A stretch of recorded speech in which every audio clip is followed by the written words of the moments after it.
On such a beautiful spring day, it's almost a shame that we have to focus on the character of Judas.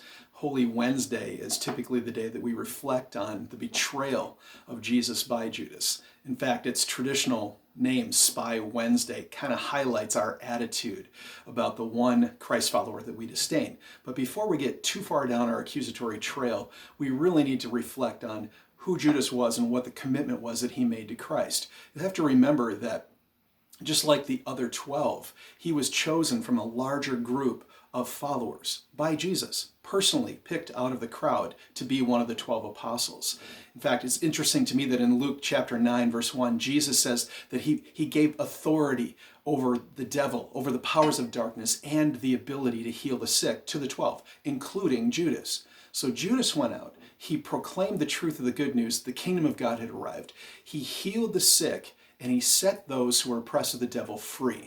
This is a man who spent 3 years of his life following Jesus, day in and day out. Like the other 12, he left his home, he left his business, whatever that may have been, and he followed Jesus. He was privy to the private conversations, the laughter, the joy, the tears, the prayer, the fear of being in the boat, tossed by the waves and the wind on the Sea of Galilee. He was there for all of it. He watched Jesus raise people from the dead. He helped distribute the fish and the loaves. He was a part of this ministry, not only in the sense of observing it, but he participated just like the other 12 did. And it's interesting to think, here's a guy who had all of the benefits of the most perfect environment for spiritual nurture, and yet he betrayed Jesus. Of course, there are several really important lessons that we can draw from Judas's life. First is that active involvement in ministry does not guarantee emotional or spiritual health.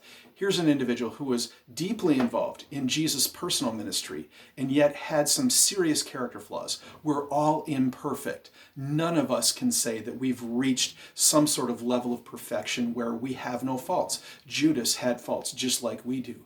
One of the other really important lessons that I'm taking from Judas today is that here is someone who lived in this perfect environment for spiritual nurture and yet walked away. That gives great hope to many of us who have wayward children, for many of us who are teachers and pastors who have watched people walk away from the faith.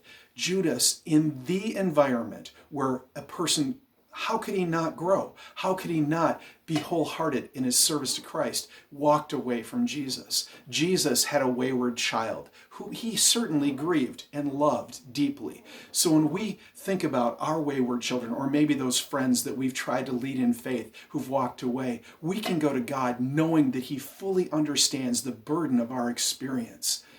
Judas also brings us back to yesterday's question. Have we given God everything that belongs to him, our lives? Judas is an individual who had serious character flaws. He's an individual who had secret sins that he nurtured. His whole life was not given to Jesus.